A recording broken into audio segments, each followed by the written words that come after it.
Hi everyone, and welcome to the Lesson 9.1 Introduction to Slope and Lesson 9.3 More About Slopes video. The big vocabulary word for today is slope. Slope is the measure of steepness of a line. I want to know, how steep is this line here? Is it more straight up and down? Is it more flat? In order to find slope, I have to find two things: the vertical change and the horizontal change. Because in order to get from point A to point B, I move in two directions. I move up and over. And how much I move up and over will tell me how steep this line is, and which will tell me the slope. Vertical change can be represented as a change in Y. Remember, Y represents our up and down, also known as our vertical change.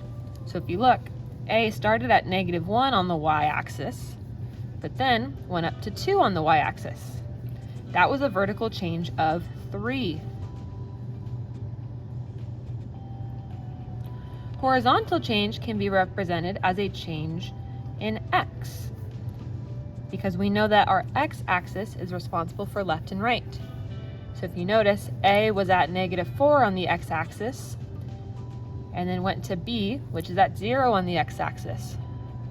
That was a vertical change, or a horizontal change of 4. So I want to find the vertical and horizontal change of the following points. So we just said that the vertical change from A to B was 3. 1, 2, 3. And the horizontal change between A and B was 1, 2, 3, 4.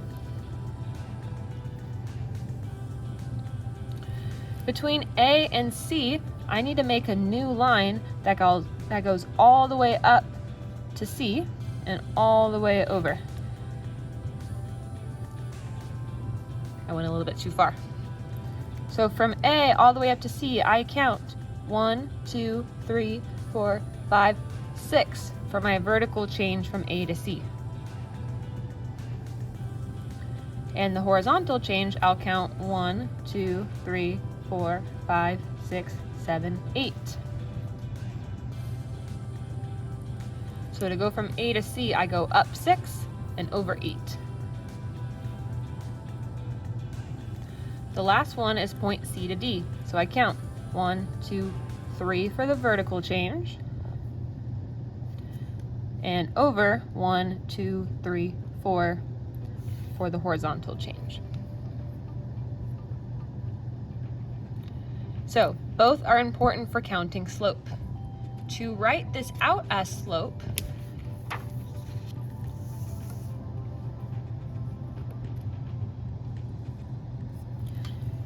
we write the vertical change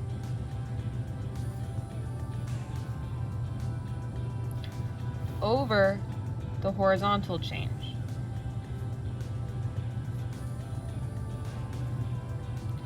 So how much we go up and down versus how much we go left and right. This is better known as rise over run. So to find the slope of a line from a graph, we count the rise and the run, and we make a fraction where we put the rise on top and the run on the bottom. So if I ever ask you in class, what is slope? You should tell me rise over run. On the front page, we calculated the vertical change and the horizontal change. So in order to write the slope between these 2 points, all I have to do is make a fraction. For AB, the rise was 3, over the run was 4. 3 over 4 is my slope. This tells me I go up 3 and to the right 4 to go from A to B. For points A and C, the rise was 6 and the run was 8. I can simplify this fraction by dividing by 2, which will get me 3 over 4. And for point C and D, my rise was 3 and my run was 4. You should notice that between all of the points, they had the same slope. That's because our line was perfectly straight. Our line goes up at the same rate the entire time. I go up 3 over 4, up 3 over 4, up 3 over 4. Notice how the slope is the exact same between any 2 points. That's what makes this a line. In order to be a straight line, the slope has to be constant. So let's write this down. The slope between any 2 points on a line will always be the same.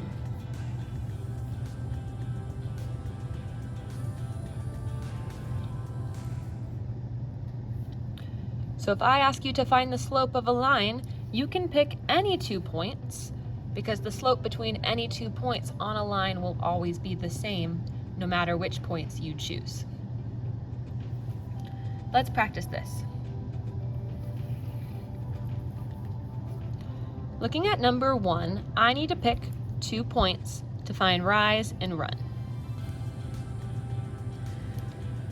In order to do this, I like to pick points that cross one of my corners perfectly. So if you notice on your grid, you have all of these boxes.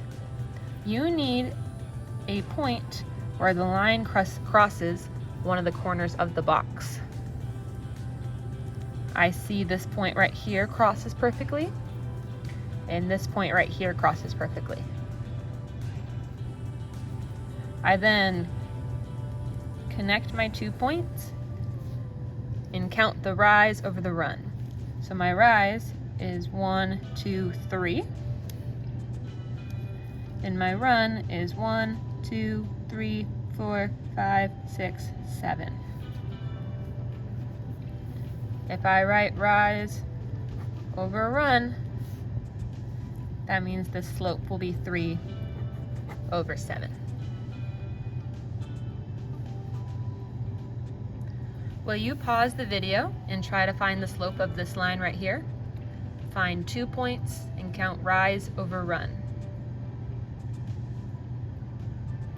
Welcome back. I hope you were able to find the slope of this line. I'm going to pick this point right here, 1, 2, because it crosses a corner perfectly. And it looks like I cross another corner right here at 5, 5. I need to connect these points to find rise and run. I rise 1, 2, 3 boxes, and I run 1, 2, 3, 4 boxes. So rise over run will be 3 over 4 for this slope.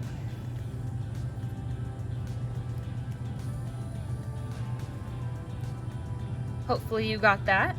I want to move on to talk about some extraordinary cases when it comes to slope. If I was to find the slope, I would pick this point right here and this point right here to count rise and run. But if you notice, my rise isn't really a rise because I'm going down. It's more like a sink. I go down 1, 2, 3.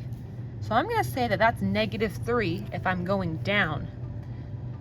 It would be positive if I was going up. And then my run is 1. So if I was going to write the slope, I would write -3 over 1. So if your line is going down when you look at it going from left to right, your slope should be negative. I'll say that again. As you look at your graph from left to right, if your line is going down, your slope needs to be negative.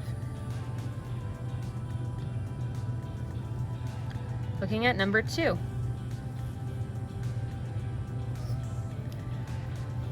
My graph is all run and no rise.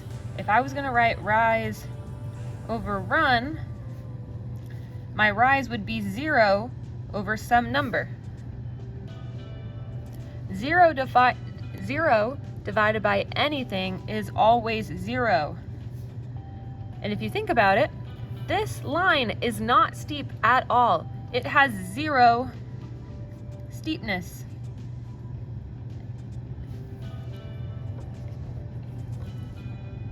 So the slope of a horizontal line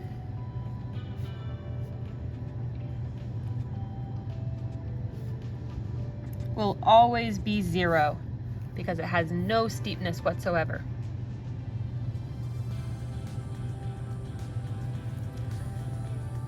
And then in graph 3, I'm all rise and no run. If I was going to write rise over run, this would be a number over 0 because I have 0 run. I'm not allowed to divide by 0. If you plugged this into a calculator, you would get undefined. And if you think about it, this line is super, super steep. That's as steep as you would get. If you were supposed to go down a roller coaster and your fall was this, that would be a very, very steep drop. That's as steep as you can get, straight up and down. That's infinite steepness, infinite steepness. And so we say that the slope is undefined if it's perfectly vertical.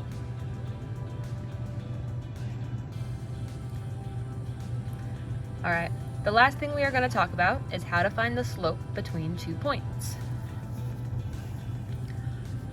I'm going to use the slope formula. Let's say I have a point 1, I'll call that x1, y1, and another point, point 2, x2, y2, and I want to find the slope between these 2 points. I have to find the change in y over the change in x in order to find slope. We use m to represent slope. This will get me my rise over my run. To find the change, I need to subtract the 2 values.